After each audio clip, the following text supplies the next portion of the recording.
This is good enough for a worthless employee. My wife and I were invited to a gathering at her workplace. However, when we arrived at the venue, we found trash cans placed where our chairs should have been. Confused by the situation, we were approached by my wife's supervisor, who was grinning slyly. I prepared something just right for a worthless employee like you. I couldn't contain my anger at such a demeaning attitude, as if he was denying my wife's very worth.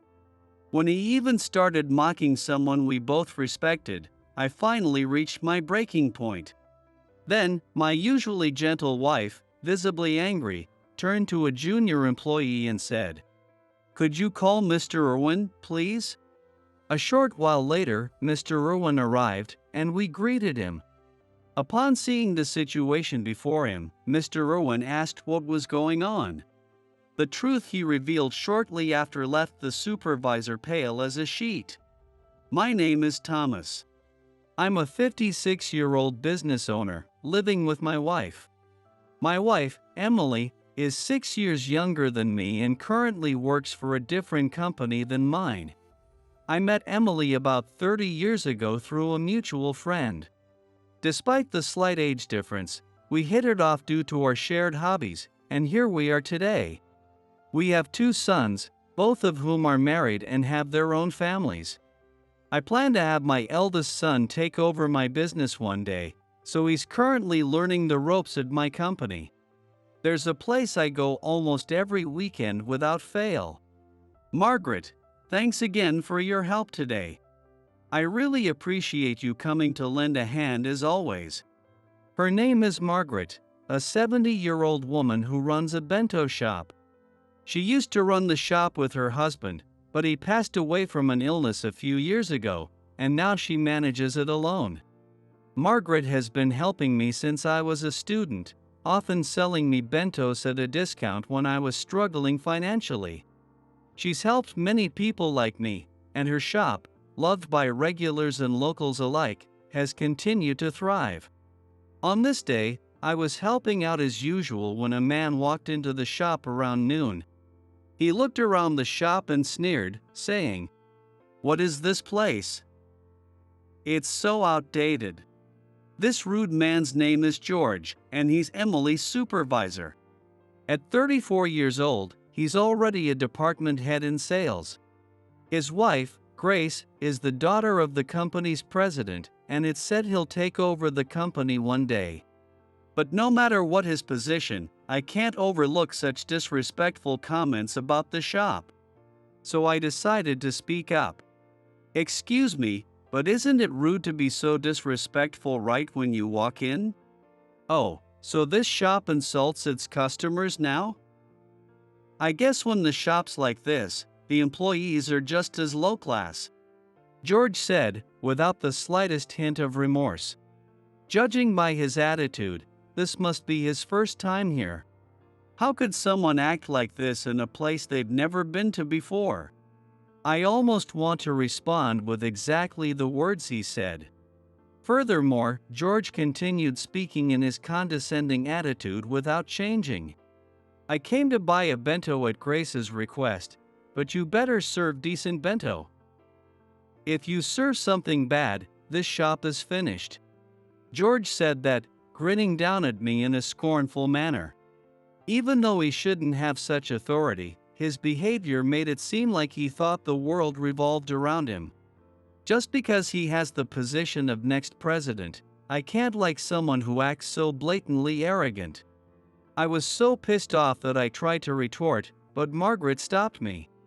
Then, with a gentle smile, she said to George, "I'm sorry if the shop looks old and offends you. I'll make the bento cheaper, so could you forgive us with that?" George, seemingly pleased by Margaret's obsequious attitude, chuckled and glanced over, saying, "The old woman understands your position much better. Hey, old man, you should properly learn customer service attitude." Saying that, he took the handed bento and left the shop. To me, who was still irritable, Margaret said with a smile, "You shouldn't take such a thing seriously." People who are just conceited about their position should be let off easily. I see, that's enlightening. Seeing that Margaret was completely unfazed, I couldn't help but smile wryly, thinking I still have a long way to go. After returning home, I told Emily about what happened at the bento shop, and she showed a look of exasperation. Apparently, George also behaves arrogantly at the company. She has warned him a few times, but it seems he lashed out instead. Conversely, he behaves nicely in front of superiors and grace. The other employees don't speak up strongly because George is the next president, but internally, they don't think highly of him. Since he is going to lead the company someday, it would be a problem if he doesn't calm down a bit. Saying that, Emily sighed. Then, after some time passed, one day, a meeting was being held at Emily's company, and President Irwin insisted that I attend as well. Of course, with no reason to refuse, I decided to attend the meeting. On the day of the meeting, upon entering the venue, we greeted the acquaintances who were also invited and headed to our assigned seats. But in the next instant, an unbelievable scene confronted us. To our surprise, the chairs that should have been at our seats were missing, replaced by trash cans. What is this? Emily, have you heard something? No, nothing. Even as a joke, this is too much. As we were puzzled, George approached us. Finally, you showed up, you worthless employee. So, you're the old man of the bento shop, right? You can't be the husband of this old lady. Can you? George said that, looking down on us. Furthermore, grinning widely, he began to talk about the trash can. What do you think? The surprise I prepared was a huge hit, wasn't it? Was he serious about saying that? This isn't a surprise, it's just harassment, and no matter how you think about it, it's nothing but unpleasant. With George showing no signs of remorse, Emily confronted him. George, why are you doing this to us? Of course, it's obvious, isn't it? I prepared the perfect seats for a worthless employee like you. Having a trash can as a seat is just absurd. His statements, as if denying our very personality, made us unable to contain our anger. So this is the seat. Don't mess with me. This is enough for a worthless employee. George remained unmoved by my angry shout and said that. I have many things I want to say about his behavior and attitude, but above all, it's infuriating that he has been calling Emily a worthless employee since earlier. In the first place, Emily has been working diligently at the current company for nearly 30 years. Though it's my own opinion, it's no exaggeration to call her a significant contributor who has supported the sales department for many years. In fact, there are no shortage of junior employees who visit me out of admiration for her. I couldn't accept someone calling her a worthless employee. Tell me exactly why my wife deserves to be called worthless. Pressing him further, George looked down on me and said with contempt, "This old woman keeps nitpicking at the way I do things. Anyone who talks back to their boss is automatically worthless." What an immature response. Emily has been trying to correct him because he's supposed to be the future leader of the company. Yet he dismisses it as backtalk and resorts to this kind of harassment. It made me seriously question if someone like him should ever become CEO. Just then, Emily, who had been silent until now, spoke up with a serious expression. "George, you're going to be leading this company. If you behave like this, no one will follow you, and you won't be able to protect your employees." Her words were not meant to be confrontational. Emily has often expressed her affection for the company, and she was genuinely concerned for its future.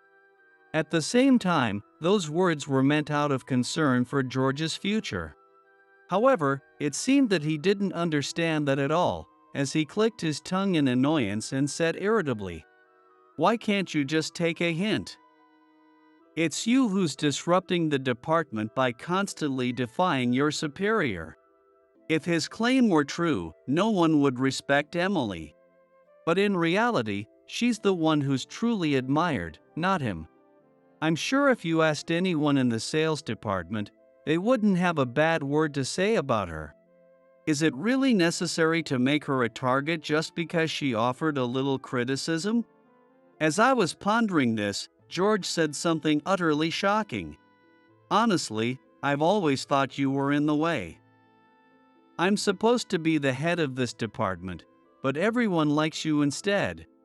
And it pisses me off." I finally understood. He's simply jealous of Emily. Given his position, no one likely criticizes him much, but he's not genuinely respected like Emily is. Listening to her juniors who visit us, it's clear they don't think highly of George. He must have been bothered by someone more respected than him speaking up, which is why he resorted to such petty harassment. But of course, I couldn't possibly accept this behavior. I finally reached my breaking point and raised my voice. "Enough! What you did here and at the bento shop is unbelievably out of line." In response to my words, George retorts like this: "Oh, please.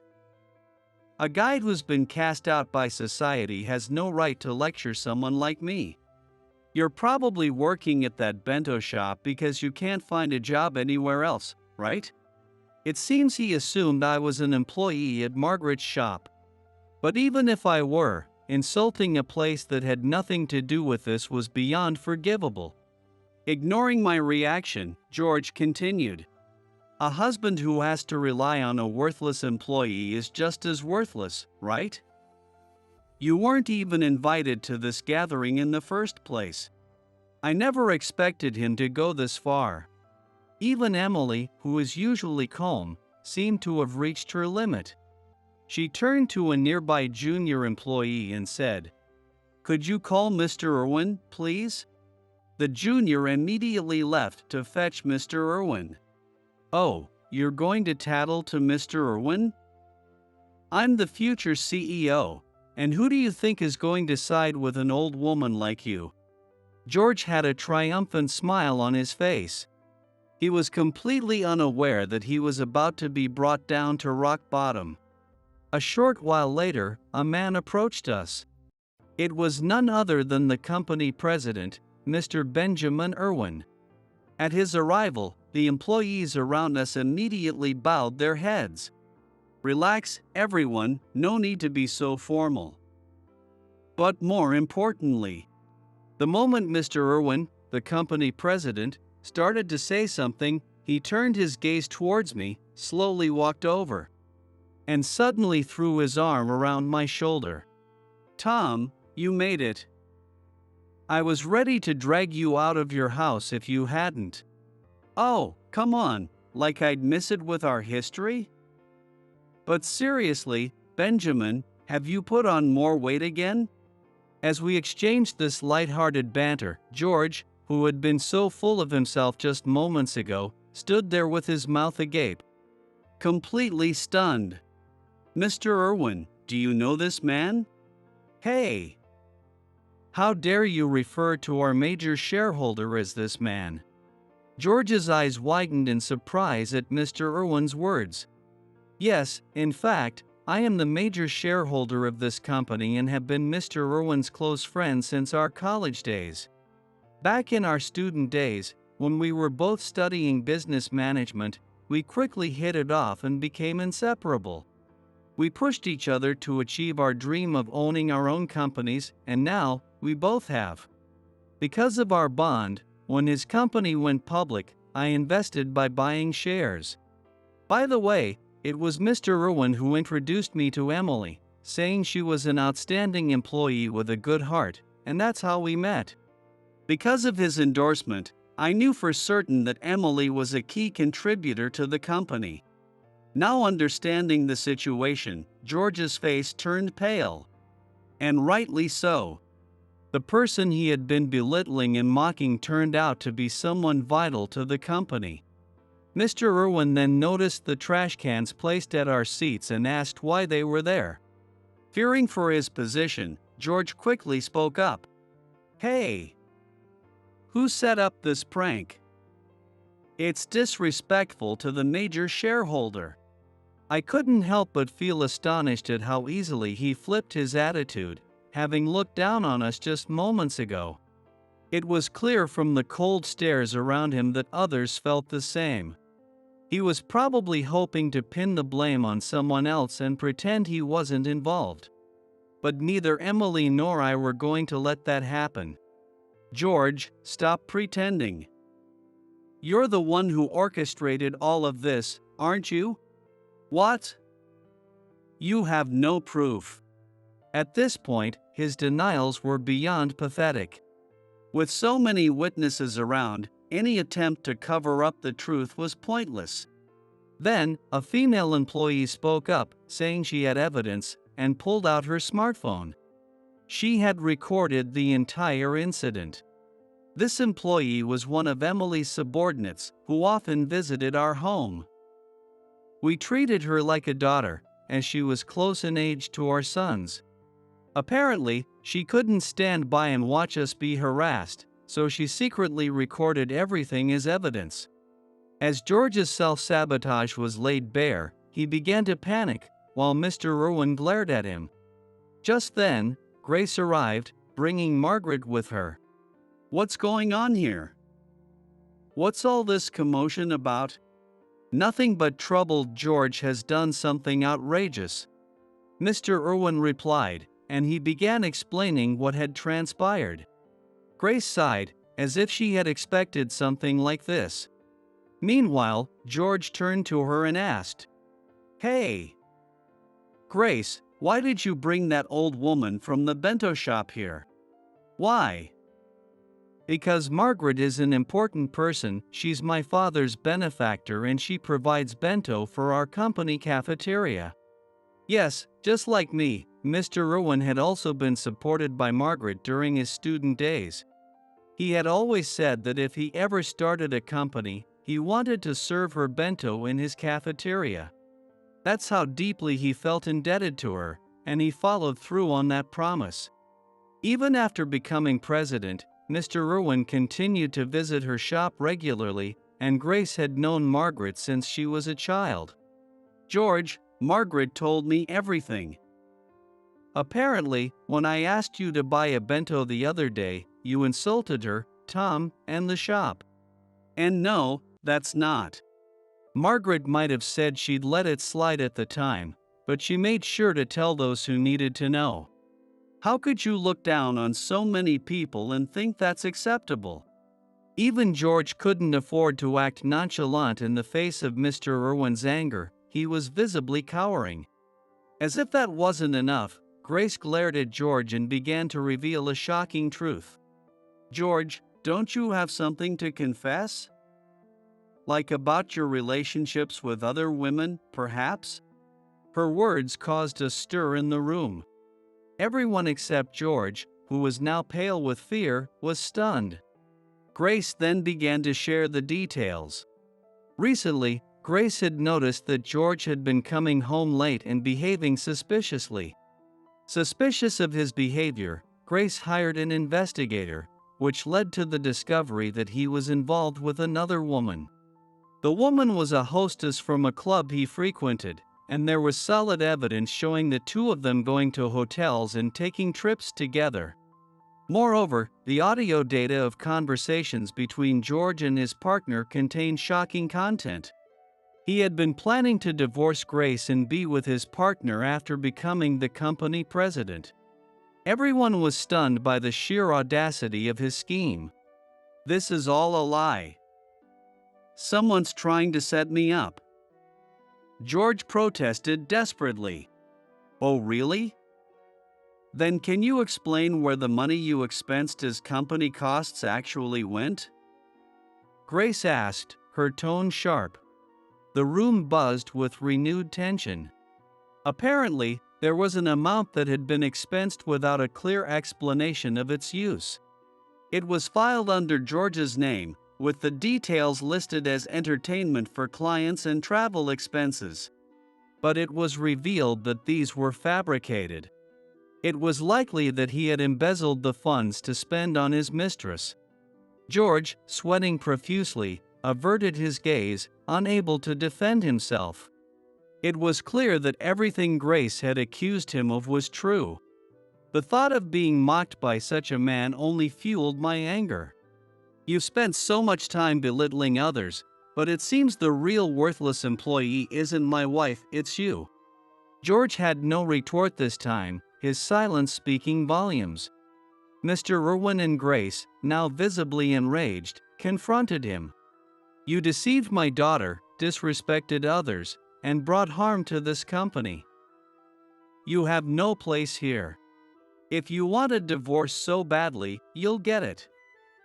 But don't ever show your face to us again." Despite George's desperate apologies, there was no forgiveness. He was forcibly removed from the venue. Mr. Irwin then went around apologizing to the other employees and guests for the disruption. After things had settled down, I approached Mr. Irwin and Grace to check on them. Surprisingly, they seemed to be in good spirits.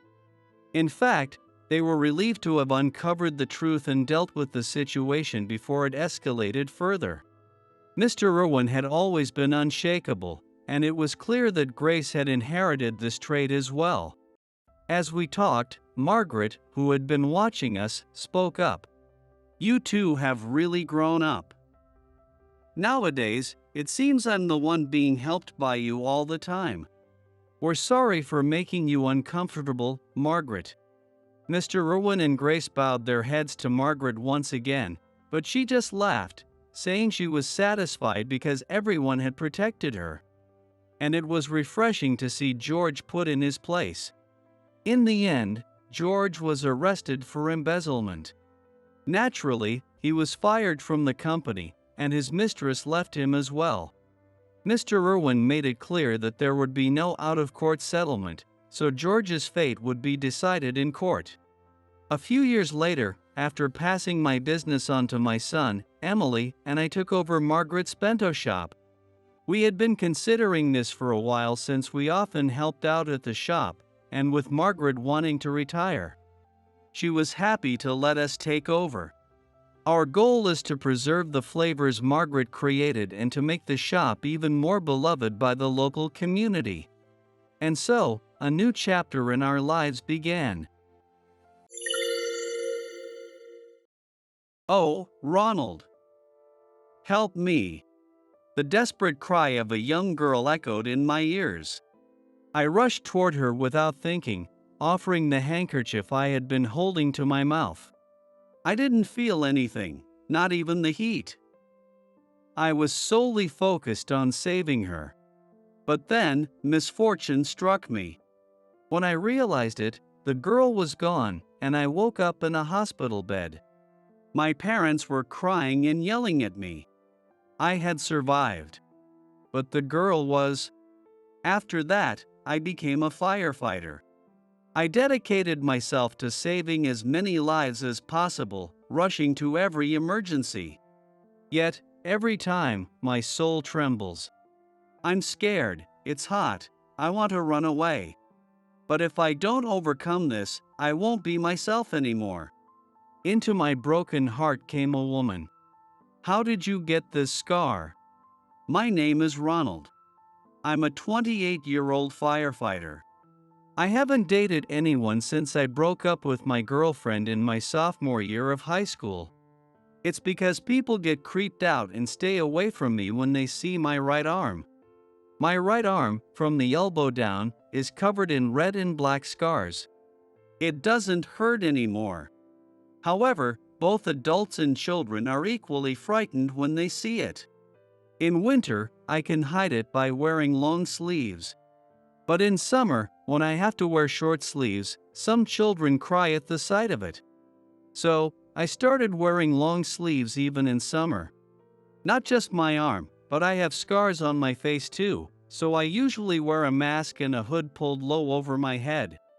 I must look like a suspicious person to anyone who sees me. I avoid contact with others and try to live as harmlessly as possible. That was my biggest goal in life now. I don't think I was always like this. I used to be a completely different person. Hey, Ronald. Hurry up, let's go. My colleague's voice snapped me back to reality. About 80% of firefighters in the country work on a rotating shift schedule. We work 24-hour shifts, from 8:30 a.m. to 8:30 a.m. the next day, followed by a day off, and then another 24-hour shift. I followed the same routine, alternating between duty and off days. It was midnight. Apparently, there was a call from a restaurant, and we headed to the scene. By the time we arrived, a crowd had already gathered, peering inside anxiously. Every time I stand on the scene like this, my heart pounds loudly. I have a flashback to the scene I saw that day. But somehow, I managed to hold myself together, resisting the urge to collapse. The caller reported that the staff and customers have already evacuated. No one is left inside, so let's get right to extinguishing the fire. The fire was quickly put out. Fortunately, the restaurant was isolated, preventing the flames from spreading and minimizing the damage. This is my everyday life. After successfully completing the day's mission, I returned home around 10 a.m. and collapsed onto my bed. Unable to resist the pull of gravity, my eyelids slowly closed. And within that darkness, I heard the voice of the girl. Cough, help, help me. Watch out. I jumped out of bed, panting, staring at the wall of my room. Sweat beaded on my forehead. The scene I witnessed that day is etched deep into my memory, whether I like it or not. Every time, it's like this, and I can't stand it. Whenever I fall asleep after fighting a fire, that's the first dream I always have. It's a painful memory I'd rather erase, but it's also the event from that night when I decided to become a firefighter. The reason I injured my right arm was because of something that happened long before I became a firefighter. It was a hot, sweltering tropical night. I woke up suddenly to the smell of something burning. The clock showed the dead of night, 2 a.m. Still only 2 a.m. I mumbled, my head groggy, debating whether to go back to sleep. Then, I realized it. The smell of burning, and this feeling of drowsiness. There was no doubt a fire had started somewhere. I somehow managed to get up and check outside the window. The first floor of the house next door was glowing red. Oh no! I immediately ran downstairs to wake my sleeping parents. Both of them, like me, were suffering from carbon monoxide poisoning, and their consciousness was foggy. I managed to wake my father and had him carry my mother out. Fortunately, the fire hadn't spread to our house yet, but if we had been a moment later, it could have been disastrous for our family. Gradually, bystanders began to gather, and the fire department, which my father had called, arrived. But then, I noticed something. There was a little girl looking at us from a second-floor window. She was too terrified to scream. Even without hearing her voice, I knew she was begging for help. The firefighters noticed her and were about to start the rescue, but my body moved on its own. Stop, it's dangerous, go back. I heard voices shouting, but I charged into the sea of flames without thinking. Covering my mouth with a handkerchief to avoid inhaling too much smoke, I rushed up to the second floor. There, in what seemed like a child's bedroom, was the girl. Please help. The moment she saw me, she clung to me and began sobbing loudly. I held her tightly and hurried down the stairs. And that's when it happened. With a deafening roar, a dark shadow fell over us. That's when I lost consciousness. The next thing I knew, I was waking up in a hospital bed. My parents scolded me terribly. Especially my mother, her anger was beyond description. I even imagined horns growing on her head like a demon. That's how reckless I had been. At 18, in my senior year of high school, I had to give up on taking the college entrance exams. After that, I managed to go through rehabilitation and eventually got discharged. Luckily, I didn't have any major lasting injuries. But my right arm was left scarred. Apparently, when the burned, decaying furniture fell, it landed on me and the girl. Fortunately, thanks to my reflexes, I avoided a direct hit, but my right arm was injured when I used it to shield myself from the falling furniture. They said it was a miracle I got away with just a minor injury. That's why, despite the severity of how it looks, the pain wasn't so bad. Not getting seriously injured, that alone was enough. However, this would eventually turn my life upside down. People began to feel uneasy when they saw my scars, and I could no longer attend classes. I ended up going to the school nurse's office and started thinking about my future. That's when I made a decision. I want to become a firefighter. I want to enroll in a fire academy. My parents were shocked when they heard this. My mother was so surprised she almost fell over. They probably thought that what happened that day had become a trauma for me. But that wasn't the case. I had felt something well up from deep within my chest at that time. Remembering the girl I saved with my own body, I realized how proud and wonderful it was to have a job where you could help people. By the way, the girl was only slightly dazed from inhaling smoke. She hadn't been injured. By shielding her, I was able to save a life. That was what sparked my interest in becoming a firefighter. Naturally, my parents opposed the idea. Saving lives sometimes means you have to sacrifice your own. They told me not to make such a decision so lightly. It was understandable. I knew that very well. But my determination was firm. Eventually, I was allowed to enter the fire academy. Just thinking back on those days, living under strict rules in a fully residential school makes me feel queasy. But it was because of those tough days that I got to witness the bravery of firefighters risking their lives for others. I tried to make sure my training days were not wasted. However, instinct is ingrained deep in your soul. Every time I see the scene of a fire, my legs freeze, and the images from that day flash back. Even if my mind tells me I'm okay, my soul rejects it. That's how it feels. Well, there's no point in dwelling on it. More importantly, I wonder if she's doing well. No one answers my muttered words. The girl I saved moved away after I was discharged from the hospital, and I have no information about her. I think her parents were terrible people. Her father went out every night, and her mother, resentful of him, ignored him, making the house feel gloomy. I didn't see it firsthand, but I overheard my parents talking about it. Living next door to her, I treated her like a real little sister. Her name was Caitlin. Caitlin, let's go to the park. Wait up, Ronald. Because her parents were like that, my parents and I were really worried about Caitlin. From her parents' perspective, they probably thought it was lucky that we were all playing with her and feeding her. They likely thought they'd rather spend on themselves than feed their own child. I'm sure that's what they thought. We knew this, but we still cared for Caitlin. My mother, after years of fertility treatments, had me in her late 30s. So, not having her dream of a daughter fulfilled made Caitlin even more precious to her.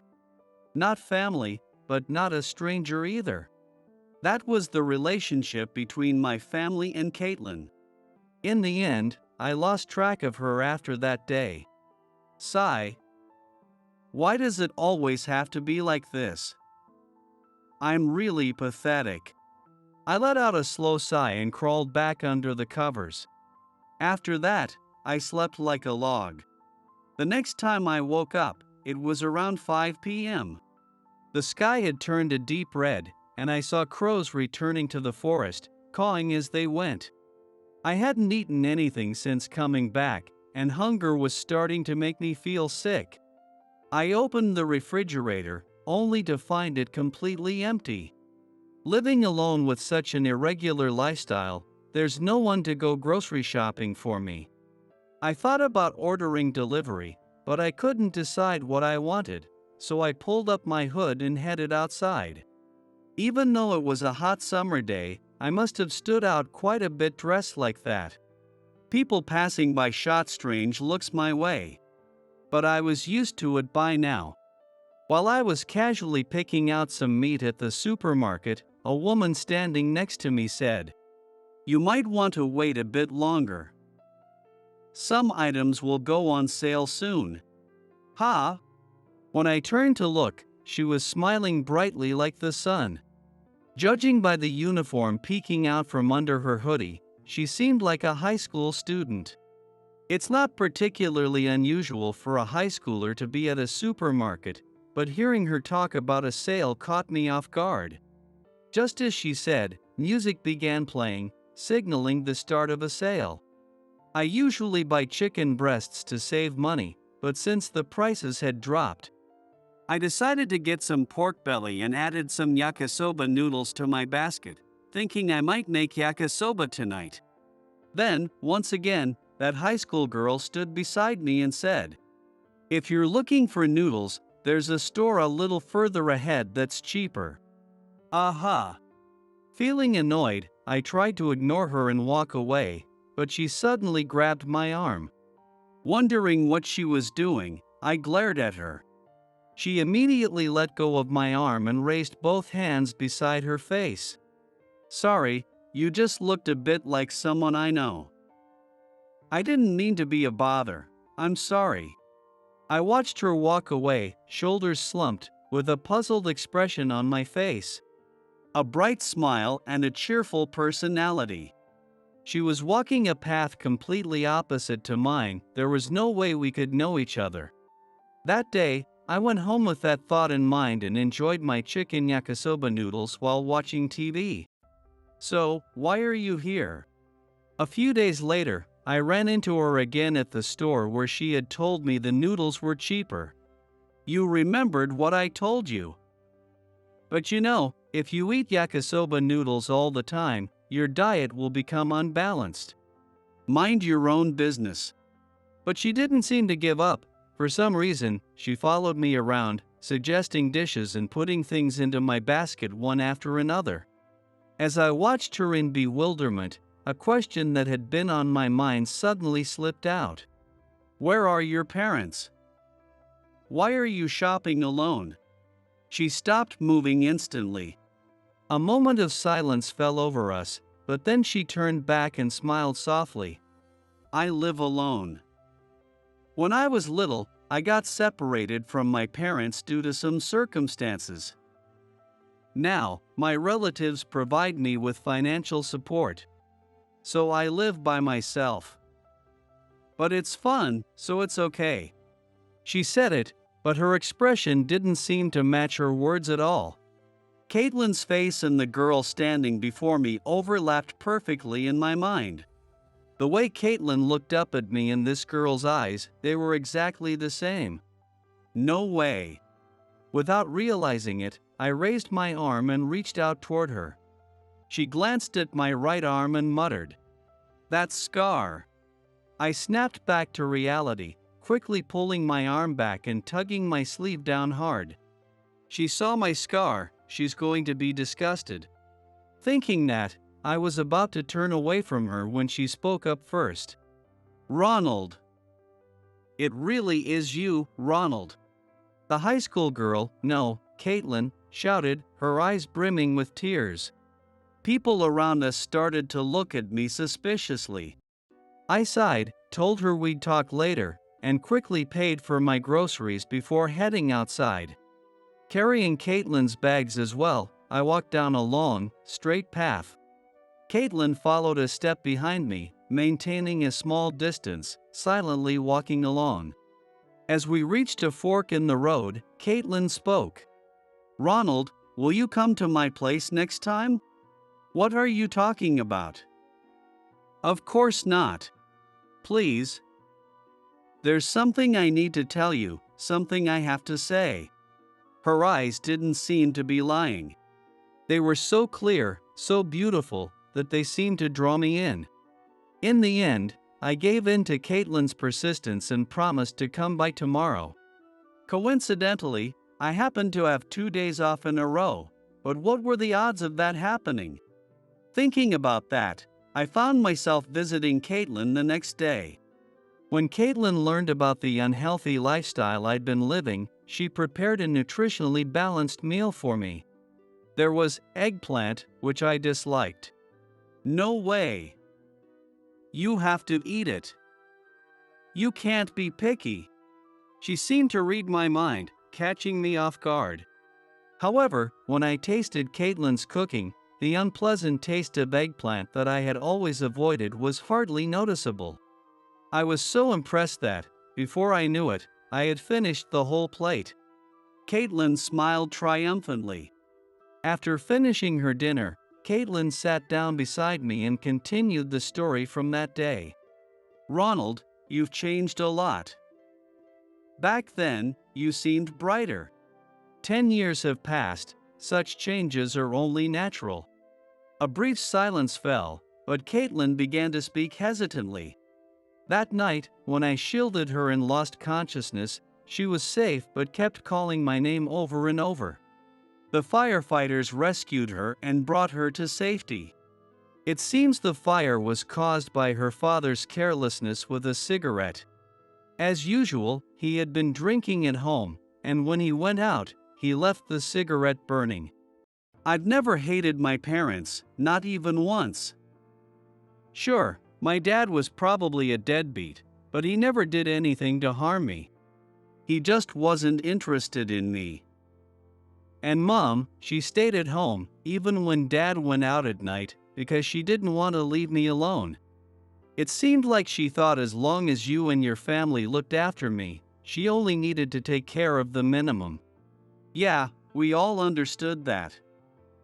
But I see, your mother did have at least a basic sense of responsibility, even if it was minimal. Caitlin chuckled softly. Yeah, I guess so.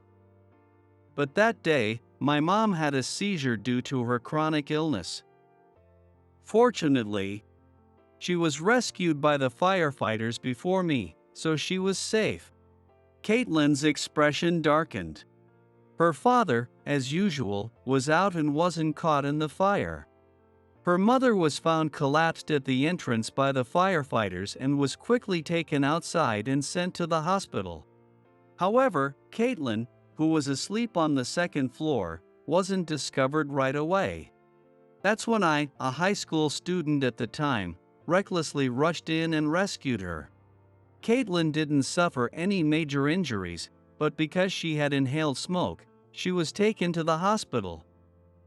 They found no serious issues, and she was discharged 3 days later.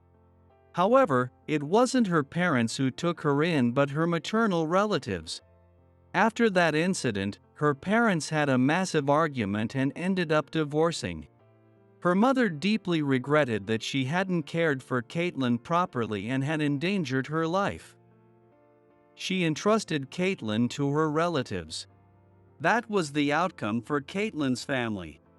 I'm sorry for wrongly assuming your parents were terrible and saying such things. It's okay.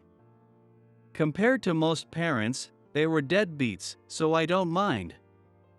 My mom just realized things too late. After that day, when I was 7, what happened became a trauma, and I spent quite some time withdrawn. After being taken in by relatives, Caitlin was a shut-in through elementary and middle school. She said there were times she wanted to see me. But knowing that I was injured because I had protected her, she felt she had no face to meet me and never reached out. We were only neighbors, so we hadn't exchanged personal contact information. However, Caitlin said she happened to see me in town one day and felt compelled to approach me. Well, if someone dresses like such a suspicious person, they're bound to stand out, right? At first, I thought you were some creepy guy. But I couldn't stop thinking about those eyes I saw peeking out from under the hood. They looked just like Ronald's. I had never regretted these scars, not once. That's precisely why I chose to become a firefighter. But people who don't know the story furrow their brows when they see my arm.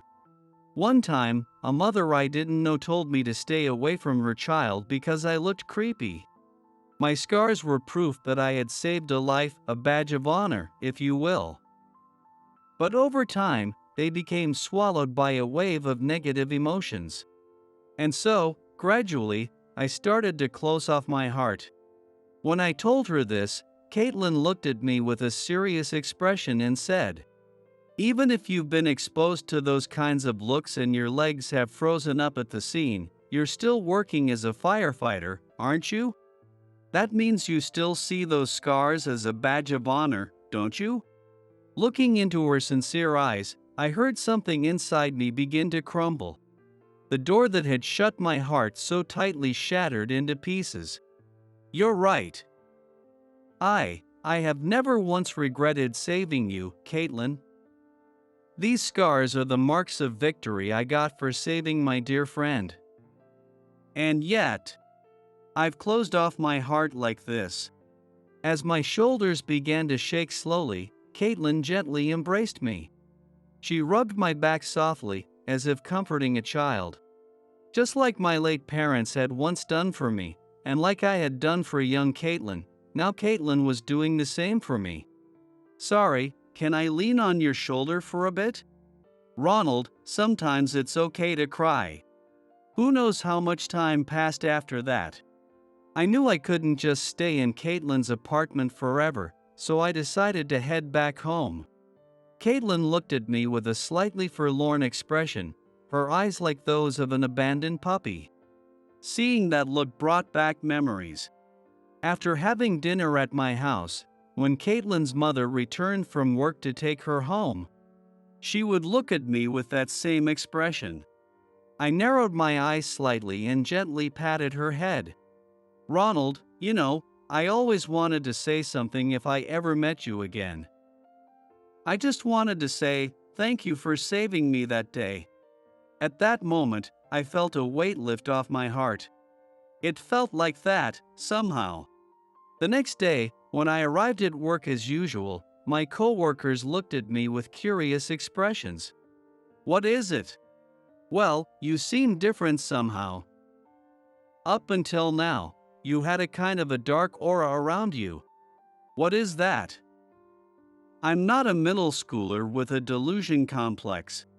At that, my coworker burst into laughter and continued getting ready. It wasn't just him, my boss and my juniors also asked me the same question. I knew it myself. Reuniting with Caitlin and hearing her gratitude for what happened that day. That alone was enough to save my heart. If I hadn't saved Caitlin and gotten these scars back then, maybe my life would have been completely different. I might have gone to college, gotten a good job, married a girlfriend. I'd considered those things, too. But the moment she thanked me yesterday, my heart was finally freed from the past. After that, I noticed a change in myself. Until now, every time I went to a scene, my soul would scream no, trying to take control of my body, but that stopped entirely. Though my heart and soul had been disconnected, they now felt unified. In my heart, I wanted to save as many lives as possible, just like when I saved Caitlin. In my soul, I never wanted to experience such fear again. Those two conflicting thoughts, like water and oil, had now blended together perfectly. Of course, there is still fear. Being a firefighter is a dangerous job, constantly on the edge of life and death. But there isn't a hint of negative emotion anymore. All I had was a sense of duty. Ronald. To the right. Got it. I coordinated well with my colleagues, handling firefighting and rescue operations. And so, the years passed. Ronald, if you do that again, I'll be mad. Alright, I'm sorry. The reason I was being scolded was because I had secretly pushed the green peppers, my next least favorite after eggplant, to the side of my plate. Caitlin, seeing this, immediately reacted, scolding me with a stern face as if she had grown horns like a demon. Recently, I've been spending more time with Caitlin. Caitlin turned 20 and is currently a second-year university student. She still receives support from her relatives, but she's also very smart and is attending a nearby university on a scholarship. The Caitlin I remember was the little girl who would tug on my clothes with her tiny hands, asking me to take her to the park. But now, she's grown into a fine young woman who even cooks meals for me like this. I'm sure Caitlin will make a wonderful wife someday. When I thought that, a pang of pain hit my chest. I didn't know why, but the thought of Caitlin getting married somehow didn't sit right with me. It was a strange feeling. Oblivious to my thoughts, Caitlin kept piling green peppers onto my plate. Hey, I don't need this many. This is punishment for pushing them aside. Unable to argue, I quietly ate the green peppers. The bitterness spread in my mouth, but because Caitlin had seasoned them well, swallowing them wasn't too hard. After I managed to finish, Caitlin pulled a beer out of the refrigerator. I'm not drinking yet. Oh, come on. Are you still treating me like a kid? I'm an adult now. I can drink alcohol. She puffed her cheeks in a playful pout. She had just celebrated her birthday recently. Thinking about that, I felt how quickly time had passed. Because of my job, I have to be ready for emergencies. So, even when I'm off duty, I don't drink, but I had no reason to stop her from drinking. Caitlin took a swig of the beer with a hearty gulp. She drank quite well. It seemed she had a strong tolerance for alcohol, perhaps because of her father, who used to drink heavily but never got drunk. My dad loved to drink, remember?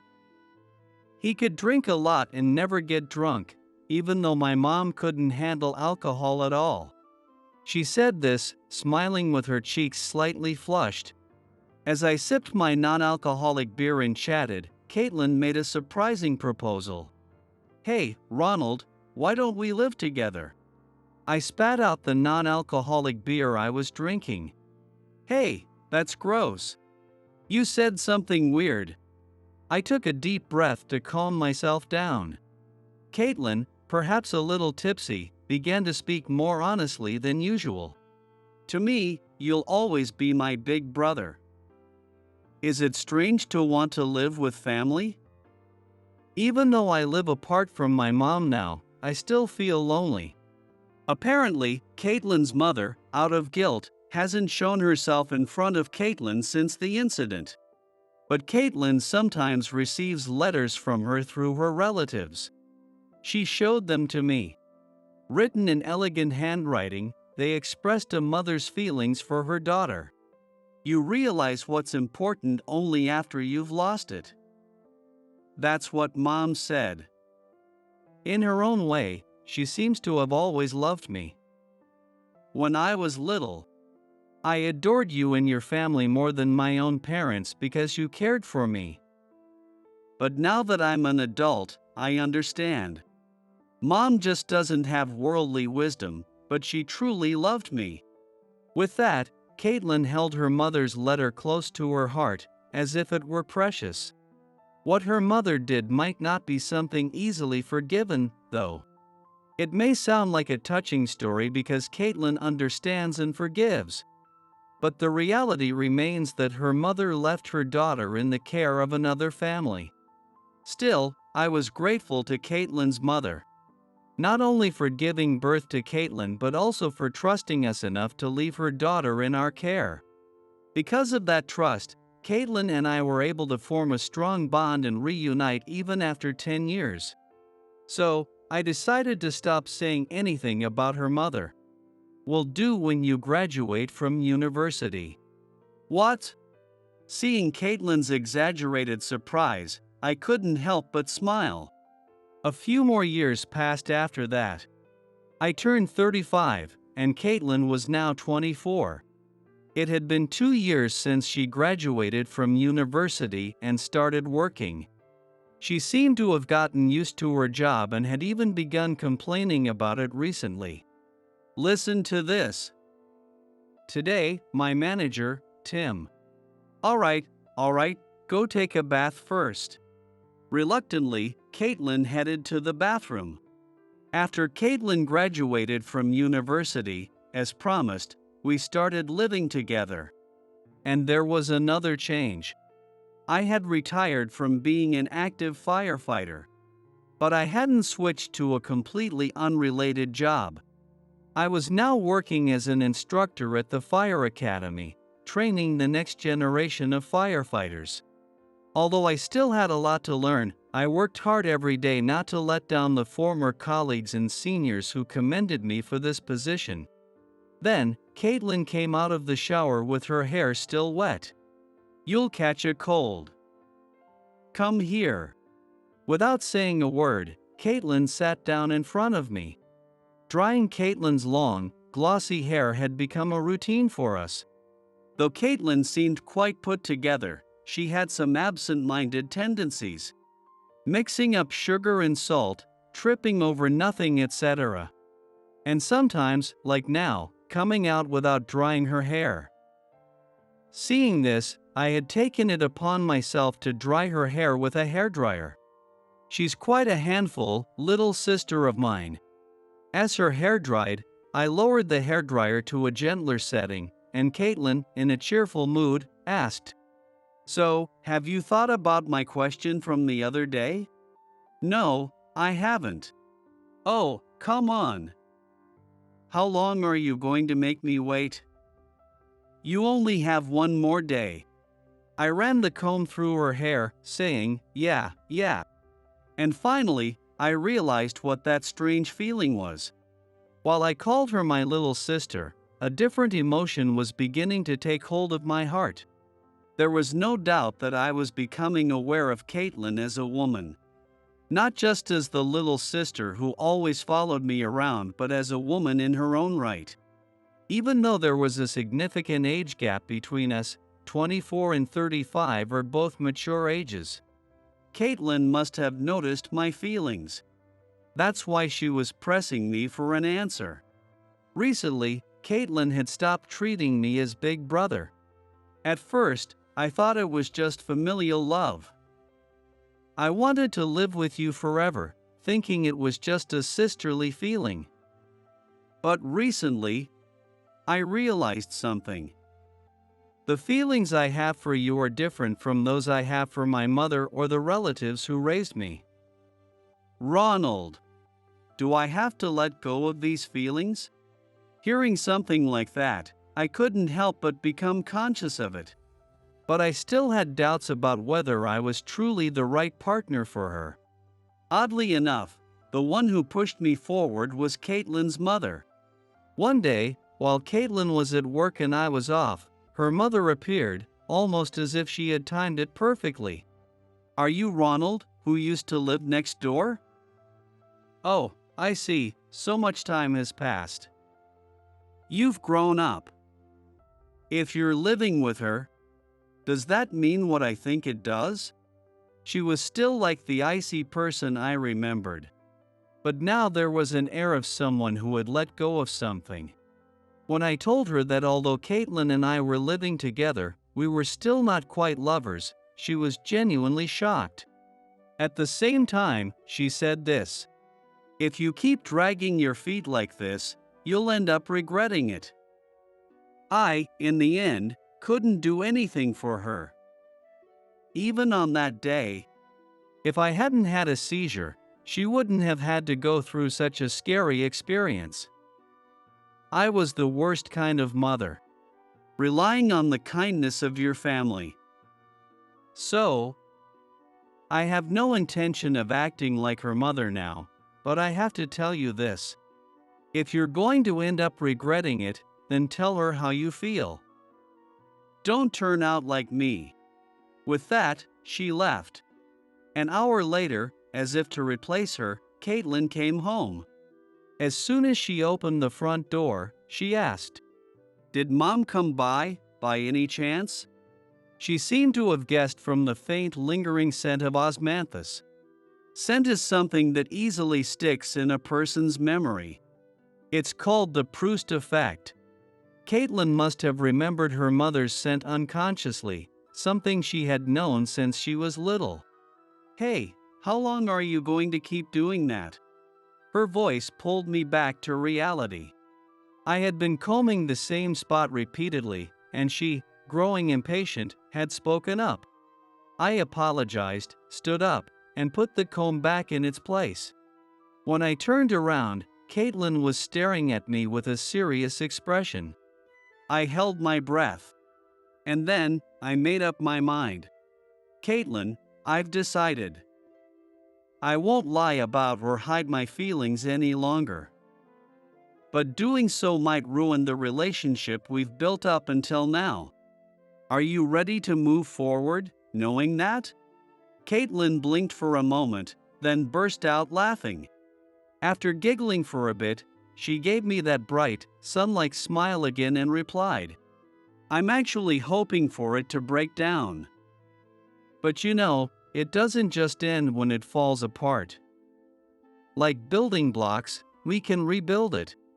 Just in a different shape this time." With those words, I gently pulled her into an embrace. Caitlin had two roles in my life. One was as my little sister. But that was now in the past. From this moment on, Caitlin would be reborn as something else. For the rest of my life, I knew I wouldn't be able to live without her. "You don't have to hide that scar anymore, do you?" "Yeah, from now on, I'll live as myself." And with that, we both laughed together. Leave the woman and get lost. Ryan burst into laughter, but after a moment, his face turned serious, and he shouted loudly. Just then, a child's voice called out, "What are you doing here?" "Master Charles, what are you doing in a place like this?"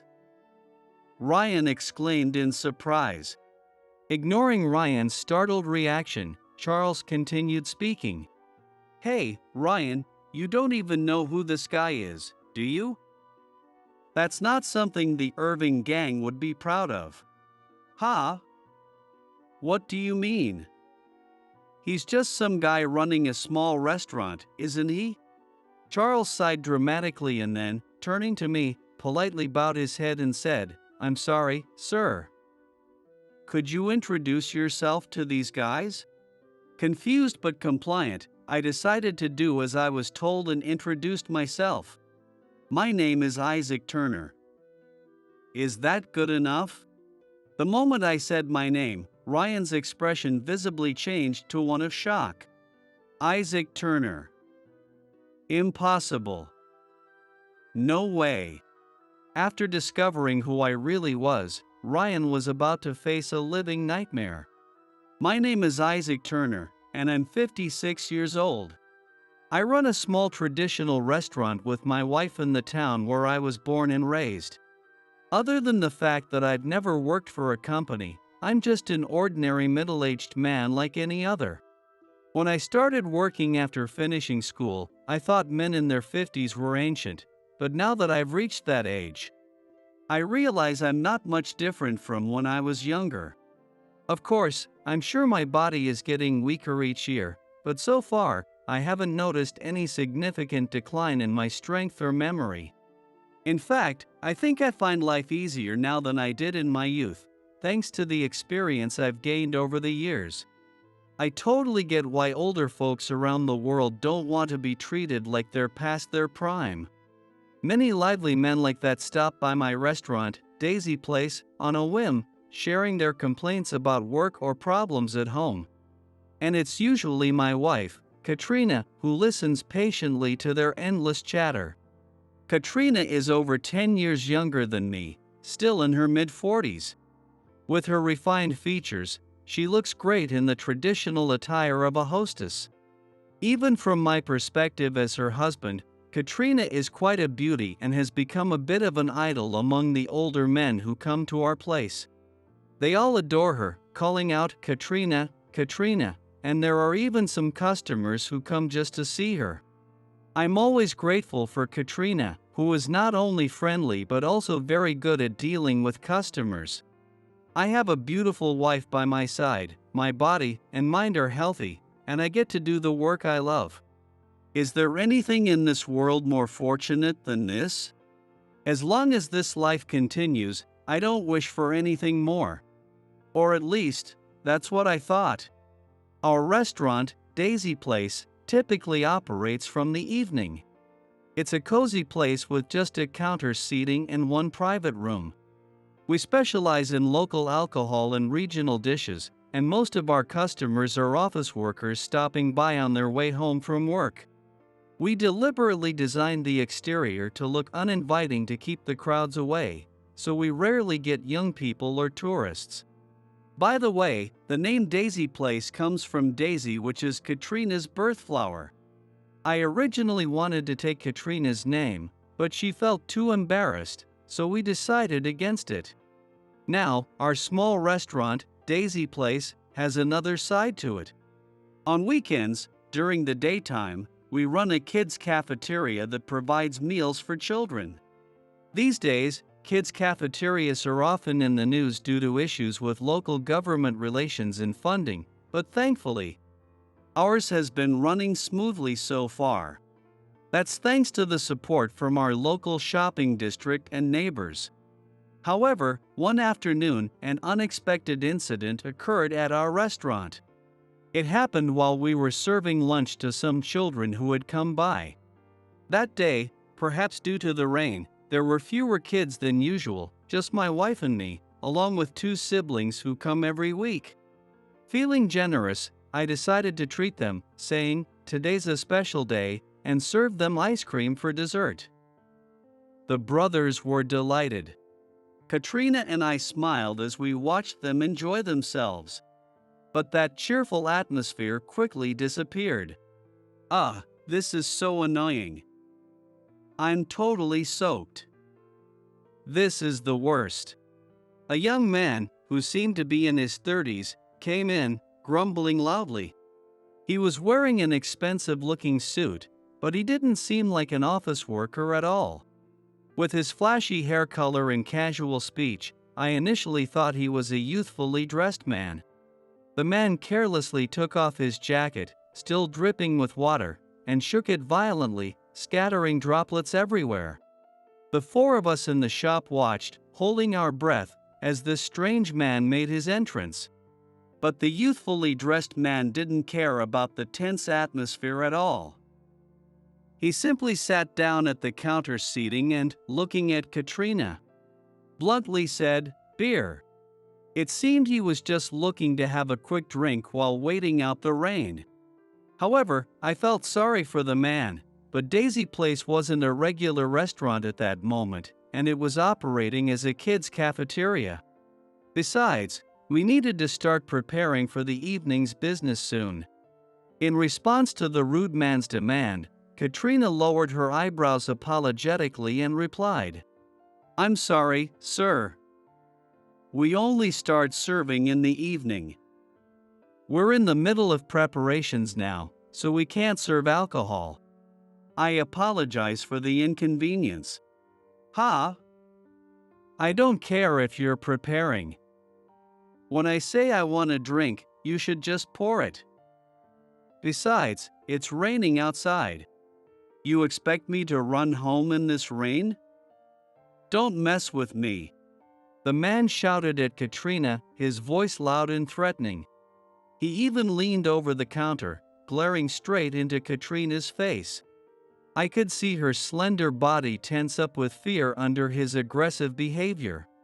I couldn't allow him to intimidate Katrina like that. I quickly stepped between Katrina and the man. "If you'd like, we can give you one of our umbrellas," No need to return it, so please feel free to take it with you." Hearing my words, Katrina swiftly turned around and headed to the back to fetch an umbrella. I faced the man, deliberately smiling as I did so. The man hesitated for a moment but quickly regained his composure and shouted again, "Are you telling me to leave?"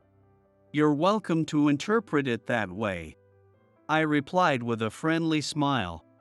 I must have been pretty angry that he had shouted at Katrina.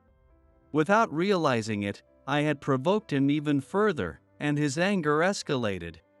"You old man! Don't you dare disrespect me! Do you even know who I am? I'm Ryan from the Irving gang. Don't think you can mess with a mafia and get away with it. I'll destroy this place." As he shouted, he stood up forcefully, knocking over his chair with a loud crash that echoed through the shop. At that moment, the younger of the two brothers who had been quietly eating ice cream in the back room started crying. Until then, he had been holding his breath, but the loud noise and the man's shouting had finally overwhelmed him. Ryan, now identified as a mafia instead of a youthfully dressed man, seemed irritated by the child's crying. He clicked his tongue and sneered, "Kids in here, too," as he peered into the back room. I quickly stepped in front of the boys to shield them from the man. Just as Ryan reached out to grab my collar, the shop door opened, and a young man's voice called out, "Boss, it's time." Apparently, Ryan had left his underlings outside the shop. "If we don't leave soon, we'll be late for the meeting with the big boss." Hearing this, Ryan spat out, "You better remember this," and reluctantly turned his back on me and left the shop. For the moment, it seemed the crisis had passed. That day, we decided to close the shop early and took the brothers home just to be safe. And the next day, we went on a trip we had planned for a while. Actually, every year, my wife and I go on a trip together around the time of our wedding anniversary. With our kind of business, it's hard to take a long trip, but we always make sure to manage this one getaway. Our regulars know about it, so they often say things like, "Where are you going this year? Enjoy your time together." I was still worried about Ryan, who had come to the shop during the day, but we decided to go on our trip as planned. After all, it was a rare opportunity for us to enjoy some time together. Little did we know what was about to happen. The trip with Katrina was, to put it mildly, perfect. The hot springs, the inn's meals, and the service exceeded our expectations, and Katrina seemed genuinely pleased. The dishes made with local ingredients were especially delicious, and I felt like I learned something new as a cook. But that happy feeling was shattered the moment we returned home. After unpacking at home, we headed to the shop together, only to find ourselves surrounded by 4 men. And, of course, among them was Ryan. "There you are, old man. You made me wait 3 days. You must be Ryan, if I'm not mistaken? Not bad for an old man." "That's right, I'm Ryan from the Irving," he replied with a smug grin, his mood completely changed from the last time. Honestly, I didn't want to get involved with him, but since he knew where our shop was, I couldn't just dismiss him. I decided to respond as politely as possible, trying not to provoke him. "So, what brings Ryan from the Irving gang to our place? You see, when a mafia shows up with his men, it's obvious, isn't it? I'm here to collect. Today, I'm here for the protection money. I'll settle for $10,000 this time, including the trouble you caused me last time. How about it? It's a bargain, right? Protection money is an illegal fee mafia demand from businesses in exchange for supposed protection. Of course, there is no legal obligation for the business to pay it. Such demands for protection money or territory fees are not just something from gangster movies, they still happen in the real world. We've been running our shop here for many years, but I've never heard of the Irving gang asking for protection money. It's probably something Ryan decided to do on his own. I sighed inwardly but continued speaking without changing my demeanor. I'm sorry you came all this way, but we must decline. We don't need any protection, and we've been doing business here for a long time. We have no reason to pay such a fee. Ha! Are you trying to make an enemy of our gang? You've got some nerve. As expected, Ryan's temper flared instantly. But I wasn't about to back down, so I replied calmly. No, that's not my intention. But our shop has never once been asked for such a fee by the Irving gang. Are you sure this is something your gang is officially requesting? Of course it is. Keep pushing your luck, and you'll regret it. With that, Ryan suddenly threw a punch at my face. I quickly dodged, letting his fist glance off my left cheek instead of my nose, then pretended to stagger dramatically. I wasn't hurt because I've always been pretty tough, but Katrina, looking worried, rushed to my side to support me. Maybe I had overdone it a bit with the performance. At that moment, Ryan noticed Katrina standing beside me and gave a sly smile. Actually, I've changed my mind. I'll cut it down to $5,000 out of pity. But in return, I'm taking that woman with me. What? There's no way I would agree to that. She is my wife. Shocked, I reverted to my usual way of speaking. Ryan, ignoring my reaction, continued insensitively. Come on, the woman would prefer us over some old man like you, right? She's a bit older, but she's a beauty. I'll keep her until I get bored. Don't you dare. If you lay a hand on Katrina, I'll send every one of you straight to hell. Ha! Listen to this old man. What do you think you're gonna do to us? Ryan laughed loudly for a moment, then his expression turned serious, and he growled, "Leave the woman and get lost." It seemed unlikely this situation could be resolved peacefully, I thought, when suddenly, from behind, a child's voice said, "What are you doing here?" The unexpected, innocent voice made everyone turn around at once. There stood a boy who looked to be in the upper grades of elementary school. I'm pretty good at remembering faces, but I didn't recognize this kid from the kids' cafeteria or the neighborhood. Katrina also tilted her head in confusion, wondering where he could be from.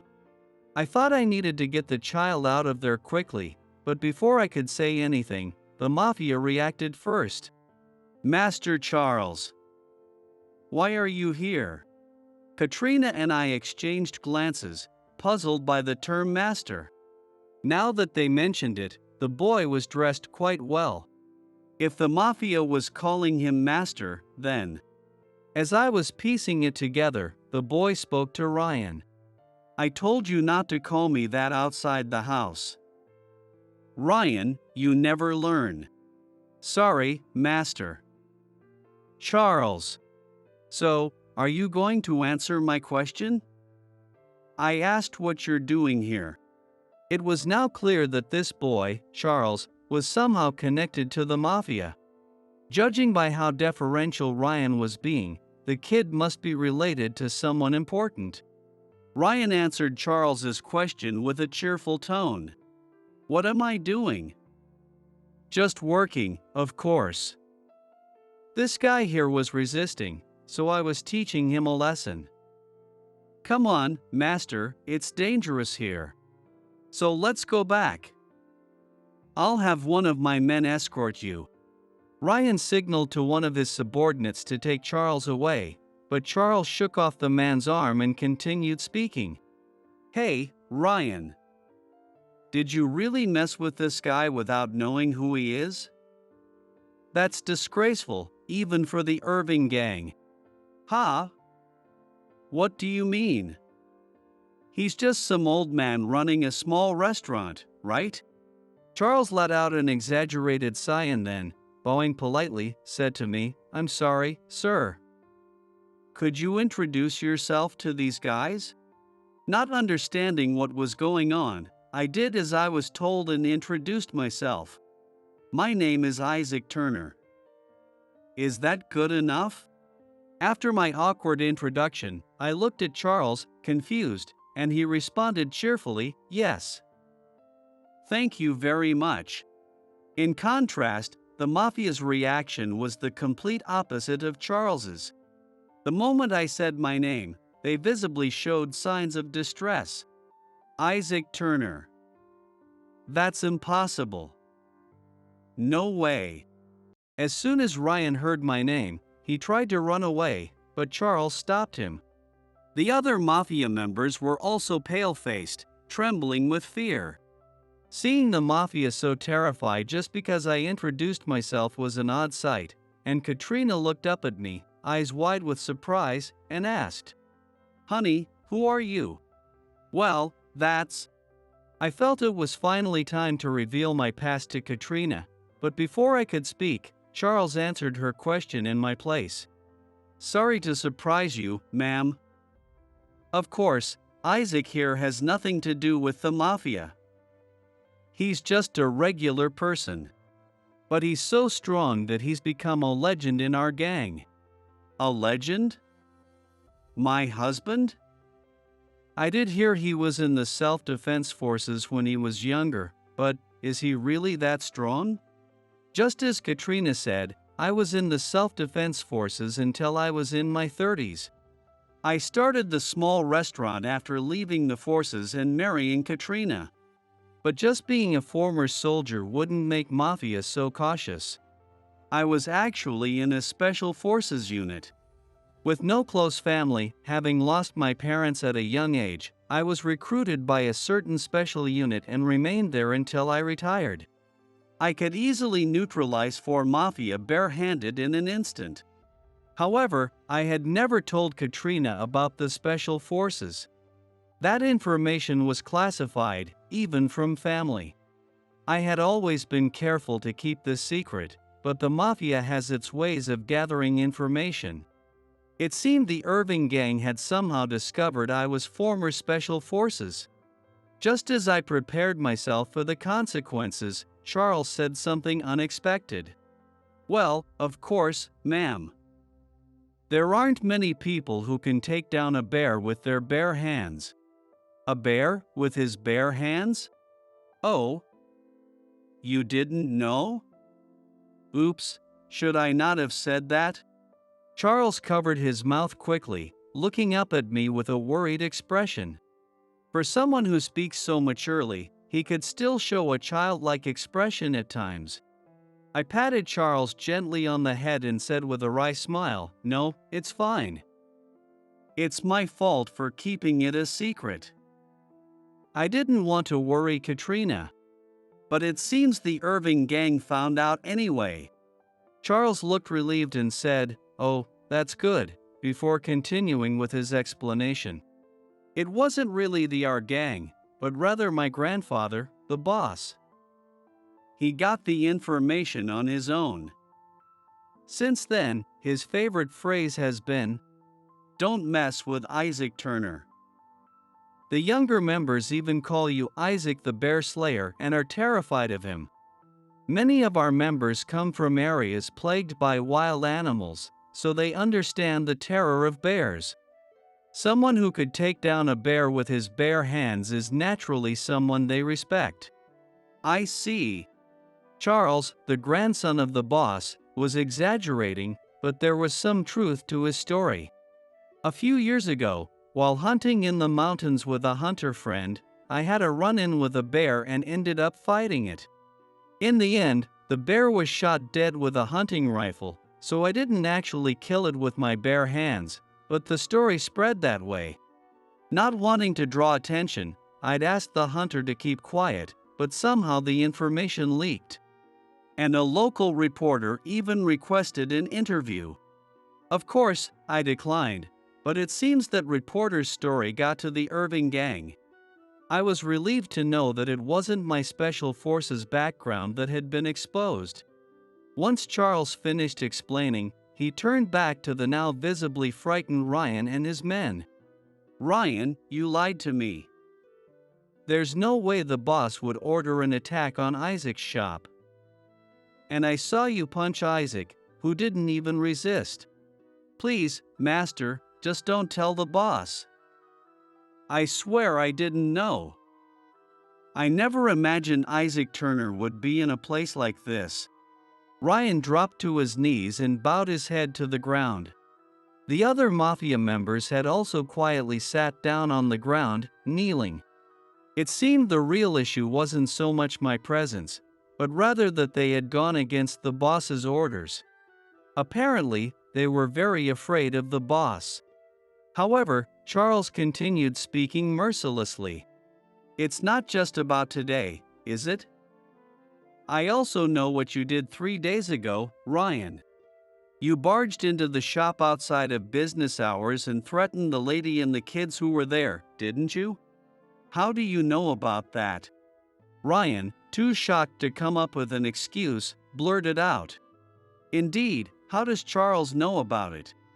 As I was wondering, Charles quickly provided an answer. "You see the kid in the shop that day. He's a friend from my class. One of the few who doesn't avoid me even though they know I'm the son of a mafia." "What? That kid is Master's friend. He has to look after his little brother, so we can't hang out much, but he told me everything. He said he was too scared to come back to the shop because of some guy named Ryan from the Irving gang. Apparently, the older of the two brothers who came to the kids' cafeteria was a friend of Charles's." Ryan looked utterly despondent, lost for words. He seemed to have no strength left to even make excuses. Charles glanced down at the stunned Ryan with a look of contempt and calmly issued an order to someone. "Get them out of here. They're disturbing the shop." Out of nowhere, several men in black suits appeared and began dragging away the 4 underlings one by one. Ryan snapped out of his stupor and tried to resist, but they hauled him away without a word. One of the men in black pulled out a package from his pocket and offered it to me, saying it was for medical expenses. But there was no way I would accept anything from the mafia. Besides, I had deliberately taken the hit to avoid provoking Ryan further, even though I could have dodged it. I didn't need compensation for an injury I chose to sustain myself. I declined the offer from the man in black and called out to Charles, who was getting into a car. "Hey, could you tell those brothers that there's no need to be scared anymore? They're welcome to come back to the shop anytime." "Got it. I'll let them know at school. And if you'd like, you're welcome to come too, Charles. You're always invited." Charles's eyes widened in surprise, and he hesitated, looking troubled. "But..." Seeing Charles's troubled expression, Katrina gently spoke to him. "Don't worry about it. The kids' cafeteria is open to any child. I'm sure those brothers would be happy if you come too." Charles's expression softened a bit at Katrina's words, but he didn't say he would come. Instead, he quietly bowed to us and walked away. He was likely concerned about his connection to the mafia. Sometime later, a certain person visited Daisy Place in a disguise. It was Charles's grandfather, Henry, the boss of the Irving gang. In fact, Henry had occasionally visited our shop alone, even before the recent incident. Of course, Henry never openly identified himself as a mafia, and I never brought up his line of work. Incidentally, my wife Katrina had no idea about Henry's true identity and casually called him Harry. Charles had said I was unrelated to the Irving gang, but in reality, it wasn't entirely true. Henry and I first met when we were in elementary school. I had no family and was raised by distant relatives, but the home environment was far from ideal, and I was always hungry. A couple who ran a local diner felt sorry for me and would sometimes give me free meals. There were a few other kids who came for free food, and one of them was Henry. To clarify, Henry and I were never really friends. Whenever our eyes met, we would start brawling, and even when we ended up at the diner together, we wouldn't exchange a word. But back then, Henry was the only one I couldn't beat in a fight, so I respected his strength. Apparently, Henry also acknowledged my skills.